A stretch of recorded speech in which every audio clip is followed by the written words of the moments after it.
Hello class 10th, welcome to idea fly with Nancy Gupta. इस lecture में हम पढ़ेंगे the making of the global world of chapter history. इससे पहले वाली वीडियोस में हम बहुत सारे इंटरेस्टिंग टॉपिक्स ग्लोबल वर्ल्ड से रिलेटेड, ग्लोबलाइजेशन से रिलेटेड डिस्कस कर चुके हैं। जिन बच्चों ने मिस कर दिए हैं उनको फॉलो अप कराइए ताकि आप एक चेन में इस चैप्टर को स्टडी कर सकें। आज का हमारा जो टॉपिक है वो बहुत जाना पहचाना है, या यूं कहूं कि पढ़ा हुआ है। बस एक आध टर्म्स ऐसे रहेंगे जिनको आपको समझना जरूरी है, क्योंकि वो टर्म्स अपने नाम से पूछे जाते हैं एग्जाम में।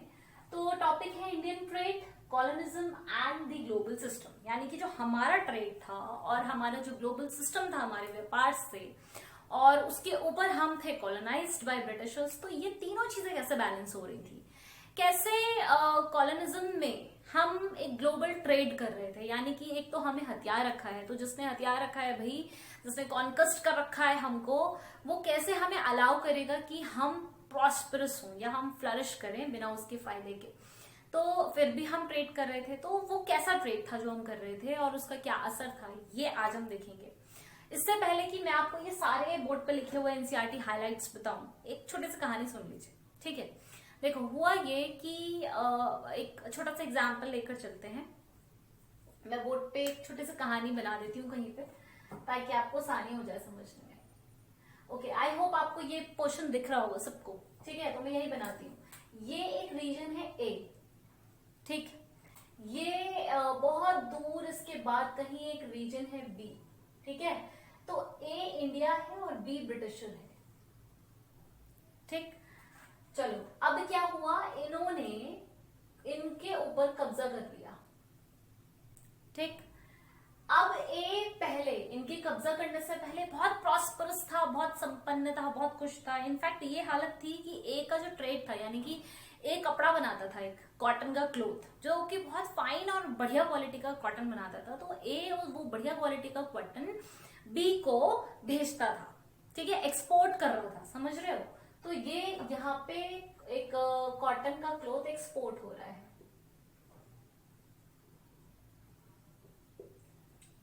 ठीक है।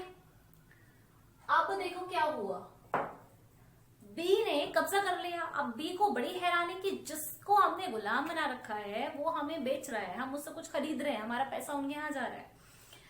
चलो कोई बात नहीं, इस बात को तो बर्दाश्त कर लिया क्योंकि हमें कपड़ा मिल रहा है। लेकिन दूसरी परेशानी बी की एक सरकार को समझ में आई, और वो ये कि इसकी वजह से, जब भी हमने एक इकोनॉमिक्स में जो ग्लोबलाइजेशन चैप्टर पढ़ा है उसमें हमने नेगेटिव इम्पैक्ट्स ऑफ ग्लोबलाइजेशन देखे हैं कि जब बाहर से कोई चीज आती है तो इंटरनल जो हमारे अपने जो लोकल मार्केट होता है वो बहुत स्टिफ कंपटीशन फेस करता है और वो डाउन हो जाता है। तो यही हालत बी में होने लगी। बी का जो लोकल मार्केट था, जो लोकल प्रोड्यूसर था, जो उसके सिटीजन थे, वो नीचे आने लगे इकोनॉमिकली क्यों। और भारत का ए का जो कपड़ा था, जो कॉटन था, वो बड़े ही अच्छे से बिच रहा था बी में। तो भाई ए को तो मजे आ रहे थे, बी को ये बर्दाश्त नहीं हुआ। तो बी ने अपनी गवर्नमेंट से कहा कि अब आप क्या करो, आप टैरिफ बैरियर लगा दो। ए से जो भी कपड़ा आ रहा है ना उसको बिल्कुल टैक्स देना पड़ेगा, टैरिफ बैरियर लगा दो, उसमें बहुत सारी रेस्ट्रिक्शंस लगा दो ताकि ए से कपड़ा आना ही बंद हो जाए। और वही हुआ, ए से कपड़ा आना बंद हो गया। अब ए का नुकसान हो गया, एक्सपोर्ट डिक्लाइन हो गया। दूसरी बात समझने की कोशिश करिए आप, हुआ कि ए का नुकसान हुआ, बी को कपड़ा तो बनाना है ना, बी को कपड़ा तो चाहिए। लोकल मार्केट में उनका इतना कपड़ा था ही नहीं कि वो अपने आप को सेटिस्फाई कर पाए, तभी तो बाहर से चीप हो या महंगा हो पर फाइन क्वालिटी का कपड़ा ले रहे थे। तो बी ने क्या प्लानिंग करी कि अब हम क्या लेंगे इससे, हम फूड ग्रेन लेंगे, यानी कि खाने का सामान। क्योंकि ए, मैं आपको बताऊं, ए हकीकत में है भारत इंडिया और बी हकीकत में है ब्रिटेन, ठीक है। तो Bharat was known as one of the best and the finest exporter of spices and the producer of spices. मसालों के हम राजा थे, तो हमसे बहुत सारी चीजें यहाँ से खाने पीने की जाती थी। तो उन्होंने हमसे सोचा कि इनसे फूड ग्रेन ले लो, ये फूड ग्रेन बहुत बढ़िया देते हैं, फूड ग्रेन ले लो, और इनसे रॉ कॉटन ले लो, बना हुआ कपड़ा मत लो। हमारे पास मशीन है, हम सस्ता बना लेंगे, लेकिन इनसे रॉ कॉटन ले लो, वो ज्यादा जरूरी है। और रॉ कॉटन इतने सस्ते पैसों पर लेना कि हमारा जो बना हुआ कपड़ा हो ना वो इनके बने हुए कपड़े से लाख गुना सस्ता, तभी तो बेचेगा सारे मार्केट में, तभी तो उसकी डिमांड बढ़ेगी। तो इन्होंने ये स्ट्रैटेजी बनाई और यहाँ पे इंडिया में सारे लोगों को मजबूर कर दिया कि वो सस्ते रेट पर अपना रॉ प्रोडक्ट देते रहे इन्हें, और अब हम रॉ मटेरियल को एक्सपोर्ट कर रहे थे। और उसमें सिर्फ क्लॉथ नहीं था बच्चों, सिर्फ कॉटन नहीं था, उस रॉ प्रोडक्ट में आता था आपका और इंडिगो और ओपियम। छोटे छोटे क्लास 8th में आपने इंडिगो की कहानी पढ़ी है कि कितनी मजबूर हालत करके भारत से ओपियम उगवाया जा रहा था और उसको इंडिगो उगवाया जा रहा था, नील जिसे कहते हैं, और इंडिगो को एक्सपोर्ट करवाया जा रहा था। ऐसे ही 9th में आपने पढ़ा कि ओपियम उगाने पे कितना बड़ा एक परपंच हुआ, ठीक है, कि ओपियम को उगाया और ओपियम को जबरदस्ती उगवाया और उसके बाद उसको बहुत कम रेट पर इन्होंने एक्सपोर्ट करवा दिया, जबकि ओपियम बहुत महंगे प्राइस पर बेच सकते थे हम लोग, लेकिन इन्होंने क्या किया, हमसे सस्ते दामों में खरीद लिया और बाकी सारी कंट्रीज को वही ओपियम इन्होंने ज्यादा दामों में बेच दिया। तो इस तरीके की कई सारी होशियारी हमारे साथ हुई है और ये करते करते करते करते हम लोग की हालत हो गई खस्ता, यानी कि इंडिया हो गया बेकार। समझ में आया? अब ये हालत हो गई कि ब्रिटेन में एक टर्म इस्तेमाल होने लगा और वो होने लगा ट्रेड सरप्लस। ये शब्द बच्चों आएगा, ट्रेड सरप्लस। ये वर्ड आपको ध्यान रखना है, मैं यहां लिख दे रही हूं। ये ऐसे ही पूछते हैं कि ट्रेड सरप्लस से आप क्या समझते हो। Britain was facing trade surplus. Trade surplus क्या हुआ? सरप्लस मतलब बहुत ज्यादा। अब देखो क्या ज्यादा हुआ। ब्रिटेन यहां पर बना हुआ कपड़ा, एक टाइम आ गया था भारत में, आपको याद है सिविल डिसोबीडियंस और नॉन कॉपरेशन मूवमेंट के वक्त, कि हम ब्रिटेन से सस्ता बना हुआ क्लॉथ ले रहे थे, अपनी ही रॉ मटेरियल से बेचकर उसका एक सस्ता कपड़ा हम ले रहे थे, वो इस्तेमाल कर रहे थे, जिसकी वजह से ये हुआ कि हमारा लोकल जो मार्केट था वो फेल हो गया। तो अब क्या हुआ कि हमारे भारत में ब्रिटेन से बहुत सस्ता, बहुत चीप और बहुत ज्यादा क्वांटिटी में क्लॉथ आने लगा, टेक्सटाइल आने लगा। हम बहुत हद से ज्यादा इंपोर्ट कर रहे थे उसको, क्योंकि डिमांड बढ़ रही थी, क्योंकि सस्ता था।